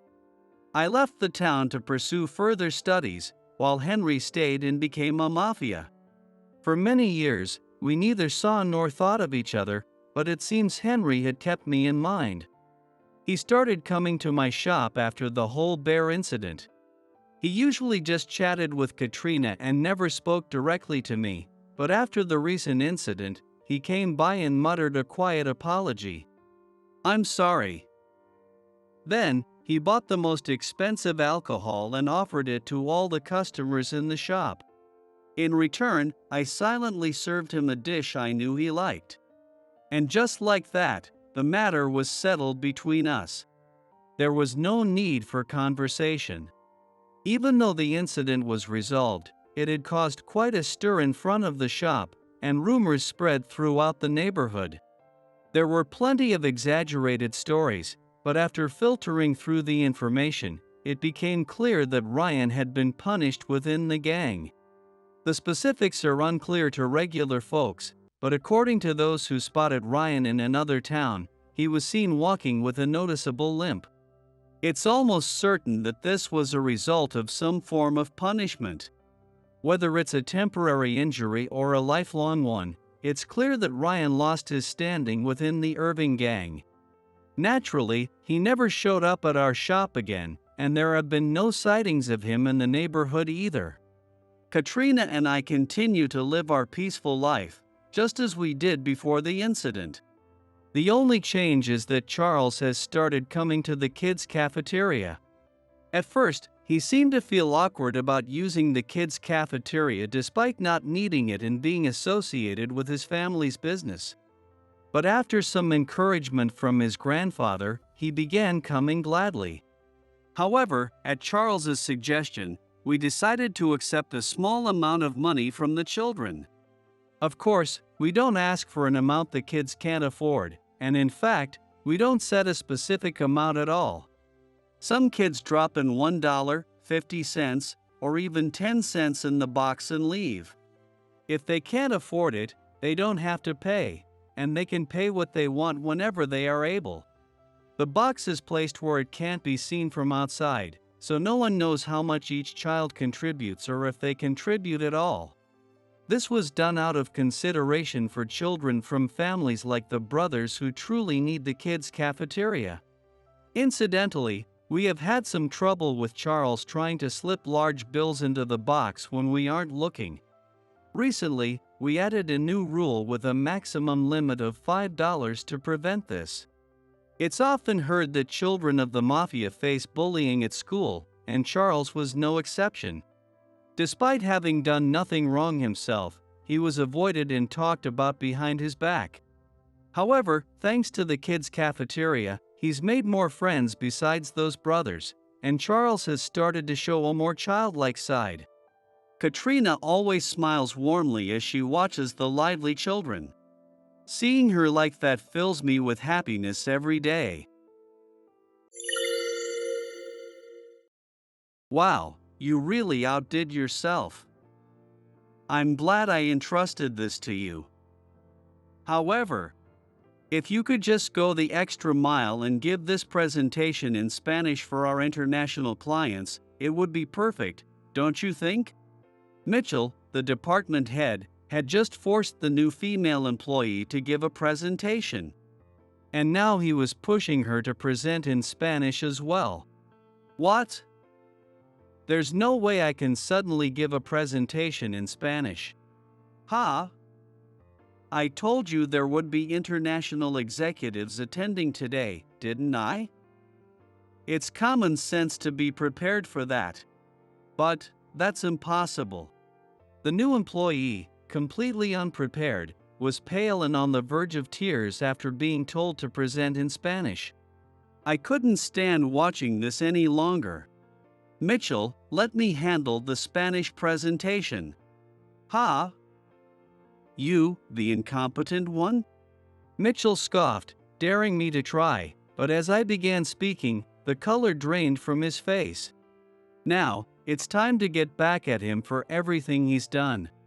I work for one of the largest auto parts suppliers in the US. Until recently, I was stationed at a regional office, but now I'd been transferred to the first sales division at headquarters, the company's prized team. There were 5 of us who were newly assigned to the division, including the well-known beauty, Ivy. On our first day, Mitchell, the head of the division, gave us a greeting. Welcome, new employees. This first sales division is the elite core of the company. Our job is to promote our top products both domestically and internationally and expand our markets. We're talking deals worth millions to tens of millions of dollars. A mistake can cost you everything, so you'd better stay sharp. It's all about sales. First, second, and from 3rd to 10th, it's still sales. Just increase the numbers. Got it? Mitchell yelled in an intimidating tone, slowly scanning each of the newcomers' faces. When he got to me, he sneered in disdain. Well, I never thought I'd see you again. Managed to claw your way back from that regional office, huh? Though, I wouldn't be surprised if you had to go back again.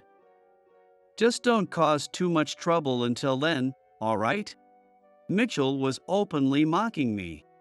The other new employees seemed to get the impression that I must have made some kind of mistake in the past.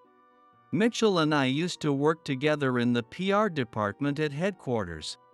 Back when I joined the company, I was full of enthusiasm, eager to land as many deals as possible by working harder than anyone else. Mitchell didn't like my ambition and constantly gave me a hard time, pushing impossible tasks on me whenever he could. He has a habit of relentlessly bullying employees he doesn't like. It was because of Mitchell's harassment that I was transferred from headquarters to a regional office. This situation was clearly a continuation of that. As expected, Mitchell kept comparing me to the other new employees, throwing passive-aggressive remarks my way. He especially liked to compare me to Ivy, constantly praising her achievements. Ivy, you're really something. Graduated from Harvard, great at your job, and beautiful, too. They say no one gets everything in life. But you seem to have it all. Makes me proud. Keep up the good work. Oh no, it's all thanks to your guidance, Mitchell, and the senior staff's support. Well, and then there's Mark. What are you even doing? Maybe you should try to learn something from Ivy. Sure. Your sales numbers in the sticks were okay, but that was probably just luck, right? Not that I have high hopes for you. But at least don't drag me down, got it? If you screw up again, I'll make sure you get transferred even further away. Yes, sir. I'll keep that in mind. Keep that in mind? Don't just give me lip service. If you really understood, your sales would be double what they are now. Are you even taking this seriously? Get it together. The truth is, my numbers weren't bad at all, and I had already exceeded my targets. But Mitchell chose to ignore that. Some of the other new employees seemed to start noticing the oddity of me being criticized despite my good performance. Mark, you're hitting your targets, so why is Mitchell being so harsh? Mitchell is the kind of guy who likes to tear down employees he doesn't like. That's just who he is. Meanwhile, Ivy, the star new employee, was steadily increasing her sales, thanks not only to her talent but also to her attractive appearance. Many of the clients we dealt with were male executives, and having someone as beautiful and capable as Ivy in sales often led to favorable responses. Of course, business is all about skills and results, but I couldn't help feeling that her looks were working in her favor in some cases. Still, I worried that her success might draw unnecessary attention or trouble. Ivy, you're amazing. You're talented and beautiful. Mark, please stop bringing up my looks. Do you think I've gotten this far without putting in any effort? I've worked twice as hard to make sure people don't just see me for my appearance. Sorry, that was thoughtless of me. Her sharp tongue didn't stop, clearly triggered by my careless words. And why are you even in the first sales division, Mark? This team is made up of top sales talent. I heard you doubled sales at your regional office. But is that true? Honestly, from the way you act here, I don't see you putting in any effort. There are plenty of people fighting for a spot in this division. If you're not going to try, stop wasting a valuable position. Oh, sorry. You always look so relaxed and unbothered. If you're not serious about this, why don't you just ask HR for a transfer? She had probably been judged as just a pretty face by others for much of her life. But knowing that, she never gave up and continued to work hard. It was only natural that someone like her would become the top performer in the sales division. Mitchell took even more of a liking to Ivy. Ivy, we've got dinner with the department head of the client later, so you're coming with me. Yes, I'd be happy to join you. This started happening more frequently, with Ivy being roped into client dinners. She didn't realize that Mitchell was using her as nothing more than eye candy for these meetings. Ivy, you know, the company doesn't encourage attending client dinners outside of work hours, right? Even if it's with Mitchell, I wouldn't recommend doing it too often. Honestly, you should keep some distance from him. Is that jealousy talking? And you seem like the type who doesn't value casual settings. Right now is when I need to push myself. I'm aiming higher. Don't lump me in with someone as unmotivated as you. My advice fell on deaf ears. Then one day, Mitchell selected Ivy to lead the presentation for a major project. Ivy, I'm sure you can handle it. This is a huge project for the company's future, and it's an honor for a newcomer like you to be chosen. Yes. I'll do my best. This project involved marketing the company's newly developed EV control system to both domestic and international markets. Not only the sales department but also the PR and development teams were involved in the massive promotional campaign. But honestly, assigning such an important presentation to a new employee was a reckless move. Some voices from the PR department raised concerns as well. It felt like the company was using the attractive Ivy as a poster girl because of her elite background. Some employees even started gossiping about Mitchell's relationship with Ivy, speculating that there might be more to it. Whether good or bad, it was definitely a hot topic. However, with the project being a new product launch, there was an overwhelming amount of data to compile, including cost-effectiveness comparisons with the previous control system and competitor analysis. It was far too much for one person to handle. Of course, the development and manufacturing teams were helping out, but even so, it was too much for Ivy alone.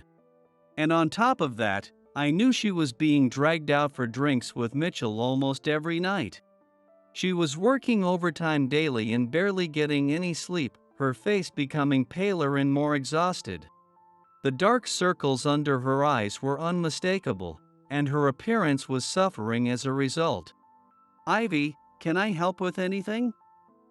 There must be something I can do to lighten the load. When I offered to help, Seeing her desperately compiling documents in the conference room, she glared at me as if insulted that I, of all people, was offering her pity. "I'm fine. I don't need any help from you, Mark. I can handle this on my own." Still, I knew things would only get worse if she didn't get some help, so I pressed on. "Okay, but if you push yourself too hard and collapse, you won't be able to do the presentation at all. I can help with organizing the data or any background tasks. Just let me do something to help." After thinking it over, she seemed to realize the practical benefits of accepting my offer. "All right, if you insist. Could you put together a comparison chart for the competitors' products?" "Sure, no problem." From that point, I started helping Ivy with the presentation materials. As I worked alongside her, it became even clearer how overwhelming the workload was. I couldn't shake the feeling that Mitchell had some ulterior motive in play here. "Here you go, Ivy. How's this?" I handed the document I had finished making to Ivy. "What? It's done already? This is amazing. It's so well organized and easy to understand." "Mark, who are you, really?" "Me? I'm just an ordinary employee. I'm glad it helped, though. But seriously, this workload is insane. If you had tried to do it all alone, you would have broken down. It's fine if you don't mention my help, but please let me keep lending a hand." "What? Are you sure?" "Of course. Thank you." To be honest, I wasn't sure how I was going to get through all this on my own. There was no way I could let all her hard work go to waste. I wouldn't let Mitchell get what he wanted. I did everything I could to reduce Ivy's burden. Thanks to that, we managed to finish the presentation materials the day before the big meeting. "Mark, thank you. If you hadn't helped, there's no way I could have gotten this far." No, it's all thanks to your hard work, Ivy. Now all that's left is to nail the presentation. Let's do this." And so, we headed into the presentation for the new product that would determine the company's future. The room was packed with key executives from major car manufacturers. And even international executives were attending virtually. Ivy's presentation was smooth and on point. With her radiant smile and professional demeanor, the audience was attentive and in good spirits throughout. It was clear that her presentation was being very well received. After she finished, Mitchell stood beside her and said, "Ivy, as expected, you nailed it. I knew I could count on you." "Thank you. It's all thanks to your recommendation, Mitchell." Just as we were about to move on to the Q&A session, Mitchell dropped a bombshell. "But you know, since we've got so many international clients today, if you could push it just a bit further, it would be absolutely perfect." "What do you mean?" "Well, for example, if you could seamlessly switch to Spanish and finish the presentation in style." "What? Come on, you're talented. That should be easy for you." "But I can't. I wasn't prepared for this. There's no way I can suddenly present in Spanish without any preparation." "What do you mean, suddenly?" "I told you there was a possibility you'd need to do it in Spanish, didn't I?" "No, you just told me I'd be giving a presentation. You never said anything about doing it in Spanish. Are you making excuses now?" "I told you international executives would be attending today. Preparing for that should have been common sense." "But when she was originally assigned the presentation, it was only to deliver it in English. She could probably manage a few greetings in Spanish, but giving a detailed presentation with technical terms? That was impossible. Yet Mitchell continued to back her into a corner. What? You can't do it? You graduated from Harvard, didn't you? If you can't even manage this, you'll tank not just the presentation, but the entire deal. But trying to present in broken Spanish would be even worse. Don't talk back. When you're told to do something, you do it. I couldn't stand watching Ivy turn pale and crumble under the pressure any longer. Mitchell, let me handle the presentation in Spanish. What? You? There's no way you can pull off a presentation in Spanish. You won't know unless I try, right? Don't make the same mistake as last time, Mark. If you mess up again, I'll make sure you're transferred even further away. I'm prepared for that. I stepped in front of Ivy and began the presentation in fluent Spanish. I started with a greeting, thanking the executives for allowing me to introduce our new product. Then I walked them through the product's development process and highlighted its strengths. Finally, I outlined the benefits of using the product and how it would enhance profitability, even throwing in some specific numbers. As I spoke effortlessly, the overseas executives started nodding and commenting, "Excellent" and "Amazing." But I didn't stop there. I continued by presenting in Hindi for the Indian executives and in Mandarin for the Chinese executives. Mitchell stared at me in shock, mouth agape, as I seamlessly switched between languages. Just like before, the room erupted in applause, and I concluded the multilingual presentation without a hitch.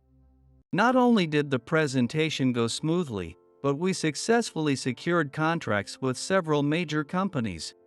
In fact, many of the clients specifically requested that I be their point of contact moving forward. A few hours later, we were called to the CEO's office, where Mr. Nash personally praised us for the success. Of course, Mitchell was there too. Unaware of the full story, Mr. Nash complimented Mitchell as well, attributing the success to his leadership. Mitchell, as smug as ever, proudly took credit for it all, basking in the praise. As soon as Mitchell left the CEO's office, he muttered to himself with satisfaction, "Well, this seals my promotion."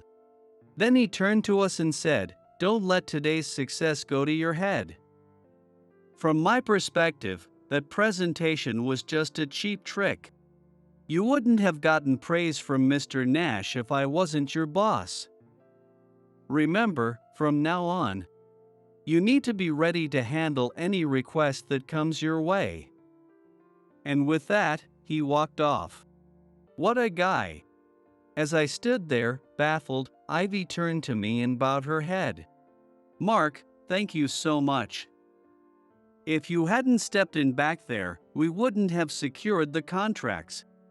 And who knows what could have happened to the company's reputation. Just thinking about it still makes me shake. But how is it that you can speak not just Spanish, but also Hindi and Chinese fluently? Who are you, really?" Well, back when I was a new employee, Mitchell did the same thing to me. During my first presentation, he suddenly told me to give a speech in Spanish. I panicked, and my broken Spanish led to a disaster.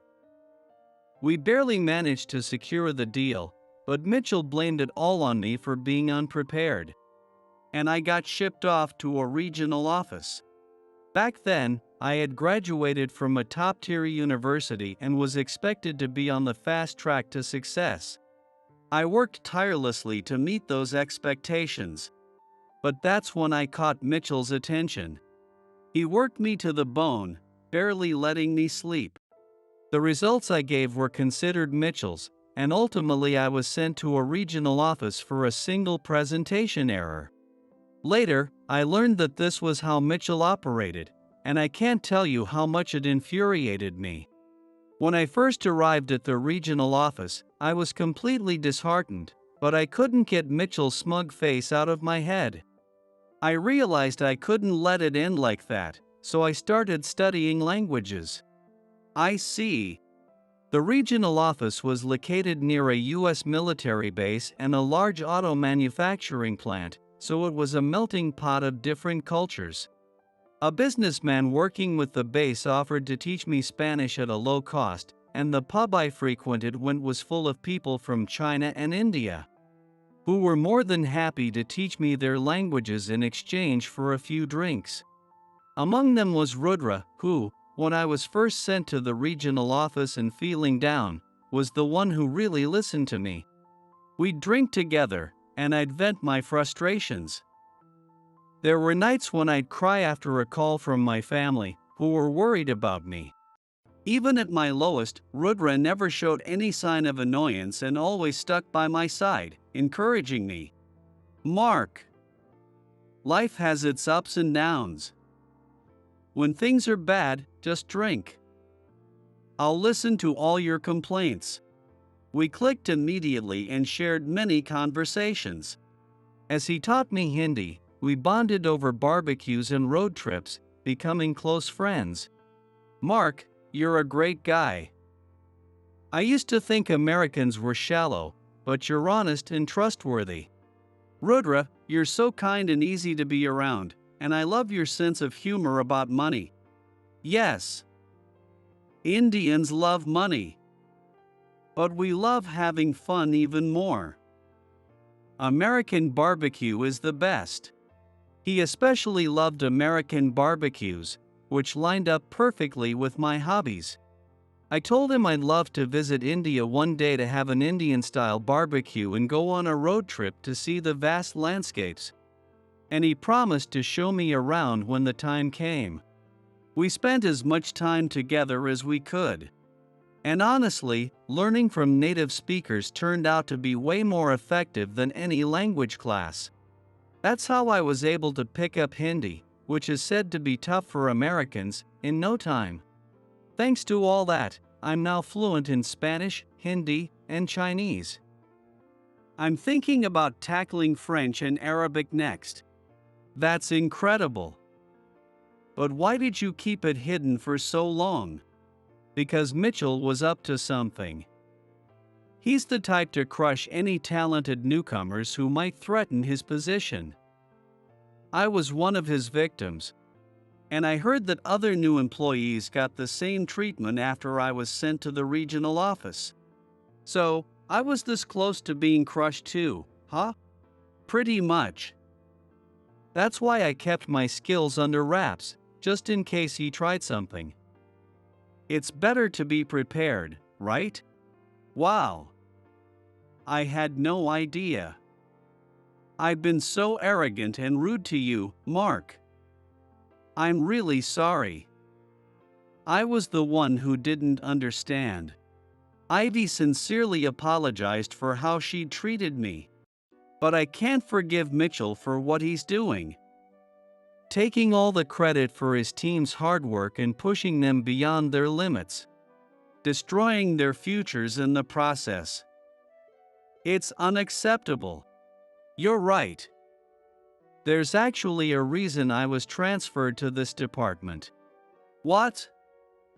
Wait, you don't mean? If there's anything I can do to help, I'll do whatever it takes. I confided in Ivy, telling her a secret. A few days later, on the day of our regular meeting with one of our major clients, the client's CEO, who happened to be visiting the U.S., was scheduled to attend. Mitchell, who had been tasked with delivering the sales report, stood nervously before the executives. Just as he was about to begin, I stepped forward with determination. Before Mitchell delivers his sales report, I have something important to share with everyone. As I spoke, I projected some documents onto the screen. There was a brief murmur in the room, but I remained calm and began addressing the international executives in Spanish, Hindi, and Chinese, exposing Mitchell's fraudulent activities. On the screen was clear evidence of payments funneled through a fake account from subcontractors. with the money ultimately landing in Mitchell's personal account. Additionally, a video played showing a secret deal Mitchell had made with a certain company at an exclusive members-only club. Mitchell had been forcing the subcontracted parts factory to lower their prices while keeping the invoice amounts unchanged, pocketing the difference. He then used that money to fund excessive client entertainment and secret deals. There were even traces of him illegally funneling company property. Stop. Mark, what proof do you have to back up these lies? They're not lies. All this evidence is real. In truth, my actual position was within the CEO's direct audit department. My skills at the regional office, along with my history of working under Mitchell, had caught Mr. Nash's attention, and he had tasked me with investigating Mitchell's activities. Suspicion had already reached Mr. Nash, who'd heard rumors about Mitchell's shady dealings. The reason the investigation went so smoothly was thanks to the audit department's support. Mitchell's face turned pale, beads of cold sweat forming on his forehead. Don't listen to this low-level employee. Everything he's saying is just a bluff. I swear, I haven't done anything wrong. No matter what excuses he tried to come up with, it was too late for Mitchell, though he didn't seem to realize it yet. Then, the CEO of the client company, seated in the middle of the room, finally spoke up. Mark would never lie. I believe his testimony. Mitchell is the one at fault here. What? You're. Sitting on the chair of the client's CEOs was none other than someone I knew well. It was Rudra, the same Rudra who had taught me Hindi. I've heard about Mitchell's reputation. He's known for trapping new employees and sending them off to regional offices. I don't trust him. So our company will not be dealing with Mitchell, but Mr. Nash, what will your company do? Yes, we'll conduct a thorough investigation and take appropriate action against Mitchell. Please rest assured. I see. In that case, I hope you'll assign someone more suitable going forward. Absolutely. Consider it done. With Mr. Nash's response, Mitchell slumped, his face a picture of defeat, and left the room as if it were the end of the world. I hadn't known Rudra was the CEO of a major car manufacturer, but looking back, he probably already knew who I was. I remember how, during our drinking sessions, he'd listened intently to my rants about Mitchell, asking more questions than most people would care to hear. After the meeting was over, Rudra gave a cool thumbs up to me. I sneakily responded by giving a thumbs up to Rudra, too. We both left the place with a smile on our faces. Later, I submitted all the evidence to the audit department, and after a thorough investigation into the fraudulent claims, Mitchell's crimes were fully exposed. Mitchell had threatened the factory manager, saying he'd reduce their orders unless they lowered their prices. The manager, feeling he had no choice, complied and participated in the fraudulent claims. Upon learning the full extent of Mitchell's actions, Mr. Nash demoted him and placed him on disciplinary leave. Mitchell, when questioned, admitted he was afraid of up-and-coming employees threatening his position. That's why he sabotaged promising rookies before they could become a threat. Mitchell, why would you do this? Ha! You future stars wouldn't understand my anxiety. To maintain my position as department head, I needed results. So I thought I could make some extra money from that factory. Doesn't that feel empty? After you sent me off, I worked hard and made my way back here. But what about you? All you did was crush talented new employees without putting in any real effort. What do you have to show for it now? He went silent. I'm going to climb higher, but I'll do it through my own hard work. Cheating like you won't leave anything behind for me. And you know that, don't you? Mitchell, biting his lip in frustration, left the company for good. Soon after, Rudra's company specifically requested that I be assigned as their point of contact. Of course, Rudra and I remain equals and good friends to this day. Recognizing my role in exposing Mitchell's fraud, I was officially promoted to the position of sales department head. Mark, congratulations on your promotion. I'm truly inspired by your hard work. Please continue to guide me. I'll follow you wherever you go. Ivy, full of respect, worked diligently to improve her sales performance and language skills. She follows me around, wanting to learn about my sales attitude. Before long, she started spending so much time working alongside me that she began staying at my place instead of going home. Eventually, we started dating, and today, she's become my wonderful wife. I used to think being sent to the regional office was a major detour in my life, but that wasn't the case at all. That transfer was something I needed in order to succeed. Every challenge, even setbacks, is just another step on the path to success. There are no shortcuts to achieving your goals. Success is best achieved by putting in steady, consistent effort every day. There's no need to rush. I'll continue walking through life, one step at a time, staying true to myself with each step forward.